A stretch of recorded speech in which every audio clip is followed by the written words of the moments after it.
Data 10 qershor. Ligji për të rirë, kapitulli 15. Në mbarim të çdo 7 vitesh, do të bësh faljen e borxheve, dhe kjo do të jetë forma e faljes. Çdo huadhënës do të falë atë që i ka dhënë hua të afërmit të tij. Nuk do të kërkoj kthimin e asaj nga i afërmi dhe nga vëllai i tij, sepse është shpallur falja e borxheve nga Zoti. Mund ta kërkosh borxhin nga i huaj, por do t'i falësh vëllait tënd atë që ai të ka marrë hua. Nuk do të ketë asnjë nevojtar midis jush, sepse Zoti do të të bekojë me të madhe në vendin që Zoti Perëndia yt po të jep si trashëgimi që ti ta zotërosh, por vetëm me kush që ti t'i bindesh me zell zërit të Zotit, Perëndisë tënd, duke pasur kujdes të zbatosh të gjitha këto urdhërimet që sot të caktohen. Sepse Zoti Perëndia yt do të të bekojë siç të ka premtuar. Atëherë do t'u japësh hua shumë kombeve, por ti nuk do të kërkosh hua. Do të sundosh mbi shumë kombe, por ato nuk do të sundojnë mbi ty. Në rast se është ndonjë vëlla nevojtar midis jush, midis ndonjërit prej qyteteve që Zoti Perëndia yt po të jep, nuk do të forcosh zemrën dhe nuk do të mbyllësh dorën para vllait tënd nevojtar, por do t'i japësh me zemërgjerësi dorën tënde dhe do t'i japësh hua aq sa i nevojitet për të përballuar nevojat që ka. Ki kujdes që të mos ketë asnjë mendim të keq në zemrën tënde, i cili të bëjë të thuash, viti i 7, viti i familjes është afër, dhe ta shikosh me sy të keq vëllain tënd nevojtar dhe të mos i japësh asgjë. Ai do të bërtiste kundër teje para Zotit dhe ti do të mëkatoje. Jepi me bujari dhe zemra jote të mos trishtohet kur jep, sepse pikrisht për këtë Zoti Perëndia yt do të të bekojë në çdo punë tënde dhe në çdo gjë që do të të zërë dora, sepse nevojtarët nuk do të mungojnë kurrë në vend. Prandaj unë po të jap këtë urdhërim ty dhe të them: hapja me bujari dorën tënde vëllait tënd, të varfrit tënd dhe nevojtarit në vendin tuaj. Në rast se një vëlla apo një motër hebre shitet e ti, do të shërbej 6 vjet, por vitin e 7 do ta lësh të ikë i lirë. Dhe kur do ta lësh të ikë i lirë, nuk do ta lësh të shkojë duar bosh. Do t'i japësh bujarisht dhurata nga kopeja jote, nga lëmi dhe nga hambari yt. Do ta bësh pjesëtar të bekimeve me të cilat Zoti Perëndia yt të ka mbushur, dhe nuk do të harrosh se ke qenë sklav në vendin e Egjiptit dhe se Zoti Perëndia yt të ka liruar. Prandaj sot të urdhëroj këtë. Por në rast se ai të thotë, nuk dua të largohem prej teje, sepse të do ty dhe shtëpinë tënde, sepse kam mbarësi bashkë me ty, atëherë do të marrësh një fëndyll, do t'i shposh veshin kundër portës dhe ai do të jetë sklavi yt përgjithënjë. Po ashtu do të veprosh me sklavën tënde.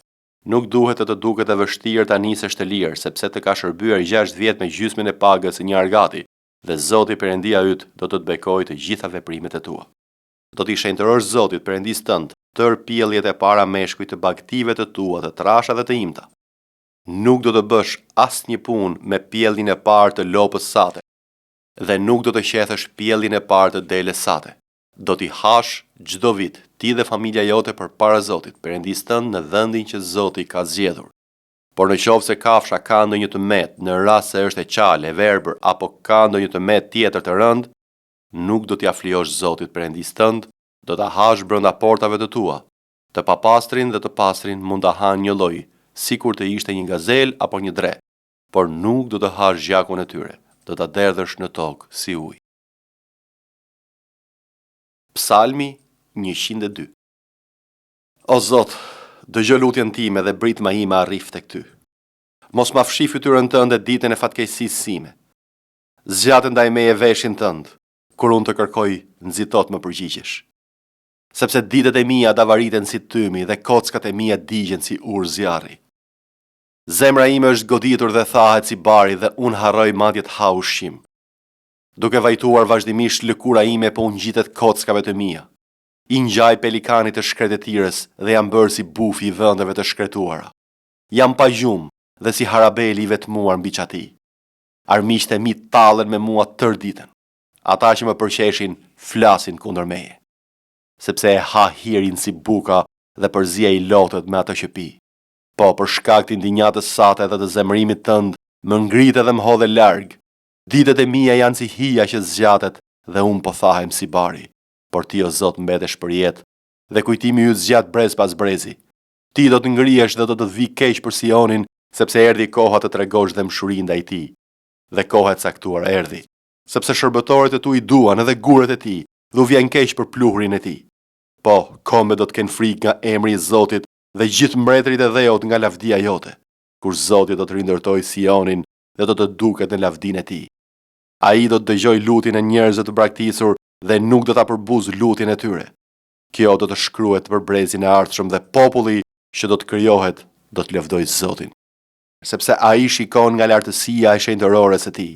Nga qielli Zoti këshyr dheun për të dëgjuar vajtimin e robërve, për të çliruar të dënuarit me vdekje, me qëllim që në Sion të shpallin emrin e Zotit dhe në Jeruzalem lavdinë e tij, kur popujt dhe mbretërit do të mblidhen bashk për të shërbyer Zotit.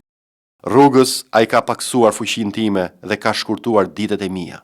Kam thënë, o Perëndia im, mos më merr në mes të ditëve të mia, vitet e tua zgjasin brez pas brezi. Së lashtit i ke vendosur tokën dhe qiejt janë bërë vepër e duarve të tua. Ata do të zhduken, por ti do të mbetesh. Do të konsumohen të gjithë si një rob, ti do t'i ndërrosh si një rob dhe ata do të ndryshohen. Por ti je gjithnjë poi dhe vitet e tua nuk do të kenë kur fund. Bijtë e shërbëtorëve të tu do të kenë një vendbanim dhe pasardhësit e tyre do të jenë të qëndrueshëm para teje. Isaia, kapitulli 42. Ja shërbëtori im që unë për krah, i zgjedhur im që më kënaq shpirtin. Kam vënë frymën time mbi të. Ai do t'ju sjell drejtësinë kombeve. Nuk do të bërtas, nuk do ta ngrej zërin, nuk do të bëj të dëgjohen zëri i tij nëpër rrugë. Nuk do ta coptoj kallamin e thyer dhe nuk do ta shuaj kandilin që bën tym. Do ta paraqes drejtësinë sipas së vërtetës. Ai nuk do të ligështohet dhe nuk do të dekurajohet, derisa të vendos drejtësinë mbi tokë dhe ishujt do të presin ligjin e tij. Kështu thot Perëndia, Zoti që ka krijuar qiejt dhe i ka shpalosur, që ka shtruar tokën dhe gjëra që ajo prodhon, që jep frymëmarrjen popullit dhe jetë atyre që ecin atë. Unë, Zoti të kam thirrur sipas drejtësisë, dhe do të zë përdore, do të ruaj dhe do të bëj aleancën e popullit dhe dritën e kombeve. Për të hapur sy të verbërve, për të nxjerrë nga burgu të burgosurit dhe ata që dërgjen në terr. Unë jam Zoti, ky është emri im, nuk do t'i jap lavdinë time as një tjetri, as lavdërimet e mia shëmbëltyrave të gdhendura. Ja gjërat e mëparshme kanë ndodhur, dhe tani po ju njoftoj gjërat e reja. Unë ju a bëj të njohura para se të mbinë. I këndoni Zotit një kantik të ri, lëvdimin e tij nga skajet e tokës o ju që zbrisni në det, dhe ata që ai përmban ishujt dhe banorët e tyre. Shkretë e tjera dhe qytetet e tij të lartojnë zërin e tyre bashkë me fshatrat në të cilat banojnë ata të Kedarit. Le të ngazëllojnë banorët e Selas, le të lëshojnë britma nga maja e maleve, le t'i japin lavdi Zotit, le ta shpallin lëvdimin e tij në ishuj. Zoti do të shkojë përpara si një hero, do të nxizë dëshirën e tij të zjarrt si një luftëtar, do të lëshojë një klithm, po një klithm therse, do të triumfojë mbi armiqtë e tij. Për një kohë të gjatë kam qëndruar në heshtje, nuk kam folur, e kam përmbajtur veten, por tani do të bërtas si një grua që heq të prerët e lindjes, do të marr frymë me vështirësi dhe njëkohësisht do të shfryj. Do të shkretoj malet dhe kodrat, do t'i thaj tërbimet e blerta, do t'i katandis lumejt në ishuj dhe do të thaj pellgjet. Do t'i bëj të verbrit të ecin nëpër një rrugë që ata nuk e njihnin dhe do t'i çojë në përshtigje të panjohura. Do të ndryshoj para tyre terri në dritë dhe vendet drejta në fush. Këto gjëra do të bëj për ta dhe nuk do t'i braktis. Do të kthejnë kurrizin plot me turp ata që kanë besim në shëmbëltyrat e gdhendura dhe u thonë shëmbëltyrave të derdhura, ju jeni perëndit tona. O të shurdhër, dëgjoni, o të verbër, shikoni dhe keni për të parë. Kush është i verbër në mos shërbëtori im, ose i shurdhër si lajmëtari im që po dërgoj? Kush është i verbër si ai që është në paqe me mua, i verbër si shërbëtori i Zotit? Ke parë shumë gjëra, por pa u kushtuar kujdesin e duhur. Veshet e tu ishin të hapur, por nuk dëgjova asgjë. Zoti u gëzua për hir të drejtësisë së tij. Do ta bëj ligjin e tij të madh dhe të mrekullueshëm. Por ky është një popull që e kanë vjedhur dhe zhveshur. Janë zënë të gjithë nga leqja në burgjet e nëndheshme dhe janë mbyllur në burgje. Janë bërë pre plaçkitjeje, por askush nuk i ka çliruar. Të zhveshur por askush nuk ka thënë kthej. Kush prej jush do t'i vër veshin kësaj gjëje? Kush prej jush do t'i kushtojë vëmendje dhe do të dëgjojë në të ardhmen? Kush e ka braktisur Jakobin në duart e plaçkitësve dhe Izraelin ato të grabitësve? A nuk ka qenë vallë Zoti kundër të cilit kemi mëkatuar? Ata në fakt nuk kanë dashur të ecin në rrugët e tij dhe nuk i janë bindur ligjit të tij. Prandaj ai hodhi mbi të afshin e zemërimit të tij dhe dhunën e luftës që e mbështolli rreth e qark në flak, pa e vënë re ai, e shkriu atë, por nuk i pati gajle.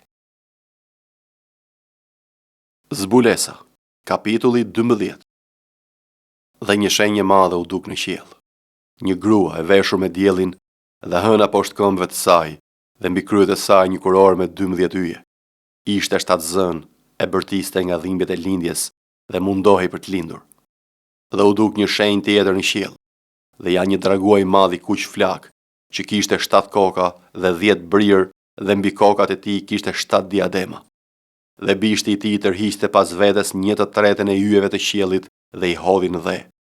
Dhe dragoi qëndroi përpara gruas që ishte gati për të lindur, për të glabëruar birin e saj kur ta kishte lindur.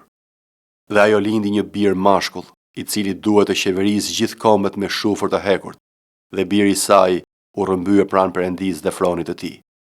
Dhe gruaja u rratis në shkret e tir, ku kishte vend të përgatitur nga Perëndia, që të hushehej atje 1260 ditë.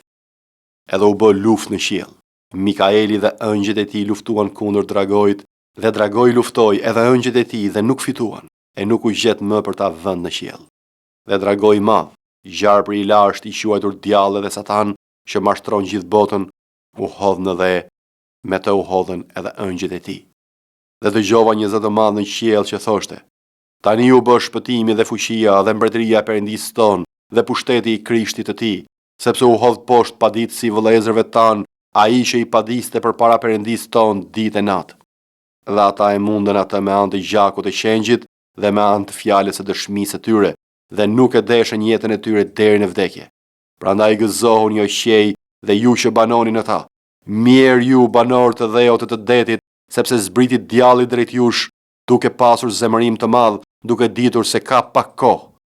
Dhe kur dragoi pasu u hodh në dhe, përndoqi gruan që pati lindur mashkullin.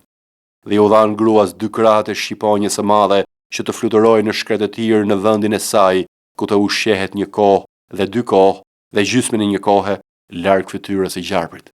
Atëherë gjarpri nxori nga goja e tij ujë si një lum prapa gruas, që atë ta merrte lumi, dhe toka e ndihmoi gruan, dhe toka hapi gojën e vet dhe përpiu lumin që dragoi kishte nxjerr nga goja e vet.